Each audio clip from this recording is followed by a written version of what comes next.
Welcome back. Welcome back. Today, we're yapping about the NFL Offensive Player of the Year race. With 2 weeks to go in this season, it's looking like a two-horse race. There's still 4 competitors. Let's break it down. Let's go. What a comeback season for Christian McCaffrey, the leader in odds for the Comeback Player of the Year. There was a lot of questions coming into the season about Christian McCaffrey. Would his Achilles hold up? Dealing with the tendonitis? Would he look like his former self? As he's had a bunch of big injuries throughout his career. And you could see CMC's effect as soon as he stepped on the field in week 1. A big impact for the Niners was how bad their red zone efficiency was last year. And this year you've seen an immense improvement, going from 63% rate this year, and last year it was just 56%. Huge increase, almost 10%.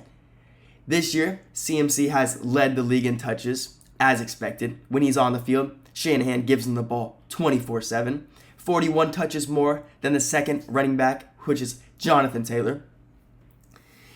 But my case for this award and why CMC shouldn't win is because it's an Offensive Player of the Year award, not a Most Touches of the Year award. And I truly believe that CMC is so good that it looks like he's a product of his touches, which at the same time, he just makes it look so easy. Every time he's out there, I just get so mad because these defenders can't stick with him. He's too freaking good, and we have to respect him for that.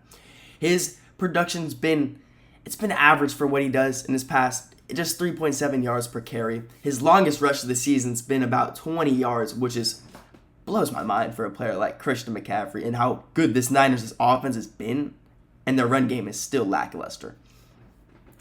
It's kind of like he just chips away every time he touches the ball. Whenever he catches the ball, it feels like he gets the first down. Whenever he touches the ball in the run game, it feels like there's a lineman waiting at his first step every play. But he did hit 1,000 total yards this season in the rushing category last week against the Colts. His receiving work, like I said, it's crazy how good he is out of the backfield. He's unguardable. This year he has 92 touches, 850 yards, catching the ball only. Nearly hitting that 1,000 mark, which he's done one other time in his career. He has 16 total touchdowns. And that's my thing about CMC. The way Shanahan, if you watch the Colts game, look at how Shanahan gets him in favorable matchups. It's like clockwork. Kyle Shanahan knows what to do with CMC. He knows what CMC likes. He knows what he's best at, and he puts him there. It's like the Colts tried to send Jermaine Pratt to guard this guy out of the backfield. It's like, bro, good luck. Good luck. Like I said, CMC is far out. He's about plus 400, plus 500 right now. But I still believe he has a chance. If you hit 1,000 yards rushing, 1,000 yards receiving for the second time, the only player to ever do so, and the next 2 games, they play the Bears and the Seahawks. 2 extremely important games. You're telling me he doesn't go for 150 yards in both those games with a touchdown a pop? Could even be 2 in each. He's not going to be 1 for 1 in this Offensive Player of the Year race, especially as the first seed. He has to be up there. Has to be. He tied Marshall Faulk this past season for most receiving touchdowns in league history at 36. He keeps setting records every year. Another key factor to why he could be Opoy is because he is responsible for 35% of San Francisco's offense. 35%. CMC is that offense the more you look into it, and he should be top 3 in this race as he is. The most controversial player in the NFL at the moment has to be Puka Nacua. This dude has been all over social media. He can't keep his mouth shut. Why should he keep his mouth shut? He's unstoppable. He's on a legacy run, all right? First off, he went on stream. He did the Jew dance. Then he drops 200 yards.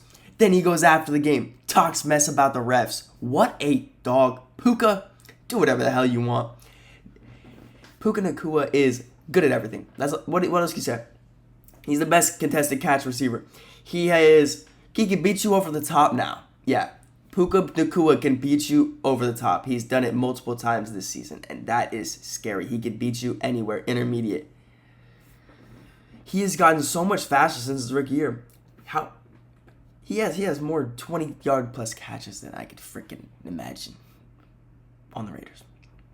He has a 78.6 catch rate this year, second to JSN. JSN is at 72.7. He is 5% better at catching the ball than JSN. He's that reliable. This season, he's missed 2 games, and he still put up 114 receptions for 1,500 yards and 9 total touchdowns. So yes, he is at 1,600 total yards already. He has been on a tear this season. Sean McVay is putting him wherever the heck he feels like. He gets open. Run an option route, Puka. Beat the zone, Puka. We know you're going to catch the dang ball. Just feed him. Playing next to Davante Adams, he's just going to keep getting better. He was struggling in the red zone. He wasn't catching a lot of touchdowns in years prior. Guess what? This year he gets to play next to Davante. Guess what? Davante's going to say, hey, let's try this. Hey, let's try that. And their red zone offense is the most improved in the NFL. These past 3 weeks, Puka Nacua has dropped 28 catches, 573 yards, and 4 touchdowns. That stat line is absolutely mental. He almost won the Rams this game against the Seahawks, stamping his position with 225 total receiving yards and 2 touchdowns. Puka's a baller. Puka is awesome. Let's not forget about his blocking, which is very effective. He is asked to be a second tight end with how good he's blocking, just giving more advantages to himself and the entire offense on the field. He's the prototypical receiver you'd ask for in the NFL in today's age. You could block for me. You can get open for me. You could beat zone for me. You could beat man-to-man for me. He can do everything. Puka is a beast. And guess what? A payday is coming to Puka. But a downside for the JSN Puka comparison, because that's who this award really is between, is that the Rams do run more plays than the Seahawks. But other than that, it's like kind of like a pick'em award between receivers. Who's had more impact, you could say, when they're both so dang good? How do you make a choice between JSN and Puka Nacua? Jaxon Smith and Njigba has been consistently good this entire season. He makes things look effortless, just like his Rose Bowl game at Ohio State, dominating Utah back in the day. He's the GOAT. But man, we've talked about 3 NFC West players, 3 NFC West teams. That should be a pretty good indicator about who is going to make the Super Bowl from the NFC. I think you'd put good money on the NFC West. These teams are elite, especially on offense. What about this elite, though? JSN last year had 1,100 yards. You saw the explosiveness. You saw the intermediate route running, but you did not see it to this level. I knew a receiver on the Seahawks was going to explode. And obviously it was going to be Jaxon Smith and Njigba. Clint Kubiak last year, you saw with Shaheed, with Olave, with Carr at the beginning of the season how dominant they were. And this time it just all worked out and it's gone throughout the whole entire season. JSN this year has totaled 104 yards, 1,600 receiving yards, and 10 touchdowns. He's averaging 15 yards per catch. He's still on record watch. Who has it? Did Cup break it? I don't remember if Cup or he broke Calvin's record. But whatever the receiving record is, he can still break it. He has 2 games left, 2 competitive games. But he has 9 games with 100 receiving yards. He has been great all year. If you find yourself one-on-one with Jaxon Smith and Njigba over the top, you should probably just stop running. Because he is going to leverage you. He's going to use his body. He's going to use his little cheeky stiff. Watch his over-the-top balls. He puts his arm out, but you can't see it because it's so faint. Like the push-off, it's so faint, and it creates just a little bit of space. And Sam Darnold always drops it right in a bucket. But man, JSN, this has been an awesome season to watch. He has been great every step of the way. He's just like Puka. They're 2 different receivers. One's so smooth, one's a physical beast. That's what I'm saying. It's awesome to see 2 players. We saw them go band for band on Thursday night. How fun was that? That's why I truly believe this should be a co-award. How can you pick between two different receivers who are playing out of their minds? Just give them both the dang award, if I'm going to be honest. There is no what is separated one from the other. I couldn't tell you. Puka's blocking. JSN sat out of more games. I don't know what could be the separator between JSN and Puka here. They're both having years to remember forever. JSN does have some crazy records. Sixth player in NFL history to put up 90 plus 12-yard games.